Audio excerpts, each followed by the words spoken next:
Hey kid, come here. You like Lagiacrus? You want Lagiacrus in Monster Hunter Rise Sunbreak? You want Lagi in Sunbreak? You ain't getting no Lagi in Sunbreak. So, we just had a Monster Hunter Rise Sunbreak digital event that finally revealed some of the stuff coming to Monster Hunter Rise Sunbreak. Overall, there wasn't a ton of information in this presentation, but we did learn a couple key things. First of all, I want to talk about the brand new monster, Galengolm. Is that his name? No, it's Garangol. He's a monkey rock monster with magma in one hand and water in the other. So he'll be a split element monster, and I think that's really cool. His design's really awesome. He uses his fists a lot, which, we've only seen with monsters like Brachydios before, so it's cool that they're actually using that in more monster designs. But it makes me wonder, how his weapons are going to work. I imagine the dual blades will have a left and right fire water element attribute, which would be really cool. It remains to be seen how that'll extend to the other weapons in the game, but overall, really cool monster design. Glad this is here. So Garangolm is actually one of three monsters that are known as the Three Lords. We have Malzeno, Garangolm, and Lunagaron. And this is a pretty similar idea to what they did with Monster Hunter Generations with the Fated Four.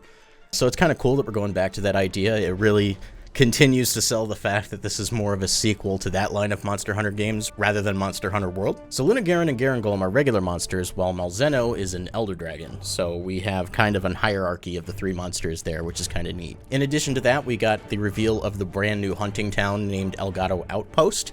It looks a lot bigger than Komura Village, which is something that I'm really excited about because Monster Hunter Rise introduces all of these different traversal mechanics with the wire bug, but Komura only had a couple of buildings that you could scale the top of.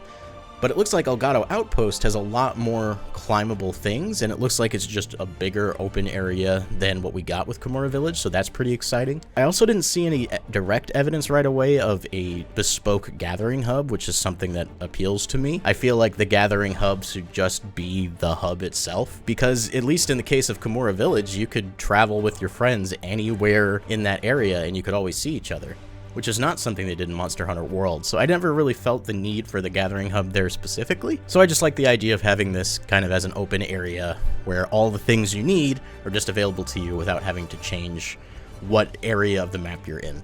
We got a closer look at some of the new NPCs, including Admiral Gallius, who I think is just the coolest flippin' dude. He's got such a clean haircut and this really long pointy beard, which appeals to me, obviously. We also got to meet Chi-Che, who we'll be getting our quests from. They also allude to the fact that she has a bigger part in the story, which makes sense because they did the same thing with the Komura twin sisters in the original Monster Hunter Rise. We also got a closer look at the Citadel, which is a new hunting grounds that they introduced in the first reveal for Monster Hunter Rise Sunbreak. This is kind of weird because it looks a lot like the churches you'll find in Elden Ring, so the timing on this is kind of funny. But basically, the Citadel is like this big kind of castle area with a lot of scalable walls and just straight up verticality, which is something that we get in the Shrine Ruins, which is the first hunting area in the base game. And I'm kind of glad to see them doing more with that because I felt like the other hunting grounds in Monster Hunter Rise didn't do a whole lot of rising. But there seems to be plenty more of that here in the Citadel, and I also like that they're going back to this kind of castle environment because we've seen that in previous Monster Hunter games, and there's something about a dragon in a tower that just speaks to me. We've seen Malzeno here. It's just pretty cool. I think it's a really neat setting. And I'm excited to explore it. One thing about the Citadel that stands out to me is that there seems to be multiple locales within it. That's something they did with the endgame of Monster Hunter World Iceborne. I don't think it's going to be quite to that scale, but it is neat seeing a locale that just has different little mini biomes within it. It remains to be seen how involved that's going to be, but I think it's cool just in general.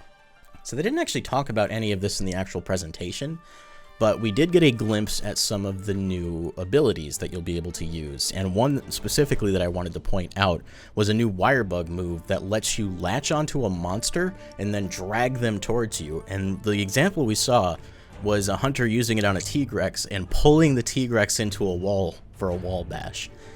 That's really cool. I'm glad that they're expanding the use cases of the wire bug. There's already so many in the game as it is.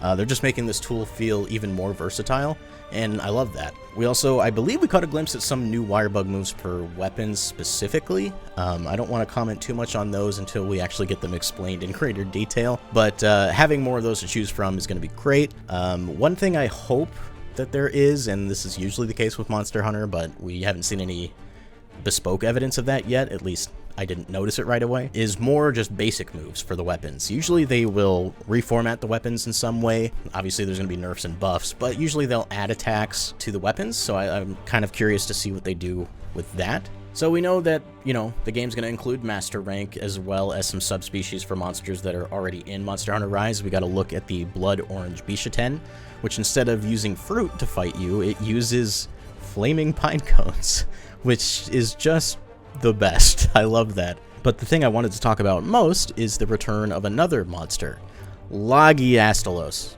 Astalos is great. I love Astalos. It's a cool lightning monster, but I'm a little sad we didn't get Lagiacrus. I'm gonna be biased about that. I love Lagiacrus. I started with Monster Hunter Tri. That's the flagship for that game. So that was the first like really big monster to me. There's still a chance we'll see Lagiacrus return, but I'm just really happy to see Astalos here. Maybe we'll get other members of the Fated Four in the game. So we already had Mizutsune, we're getting Astalos, so maybe we'll get Gammoth. I think Gammoth would make sense considering we're getting a snow-topped area in the Citadel itself. I think that'd be a great place to put it. And of course, we already have a snowbound map in the game as it is. I think this game is really shaping up to be something really special. I love Monster Hunter. They didn't really have to do anything here to necessarily sell me on the expansion. I was already planning to pick it up. But if you're new to Monster Hunter Rise currently has a free trial that's open until, I believe, midnight on Friday. Well, I guess it'd be midnight Saturday, technically. But so if you haven't played Monster Hunter Rise and you have a Nintendo Switch with an online membership, that's a good way to get into the game. The game is also on sale right now. If you want to try it out, that's a good way to get started. Leave a comment down below telling me what you're excited about for Monster Hunter Rise Sunbreak. Leave a like on the video, subscribe to the channel, and I'll see you later. Goodbye!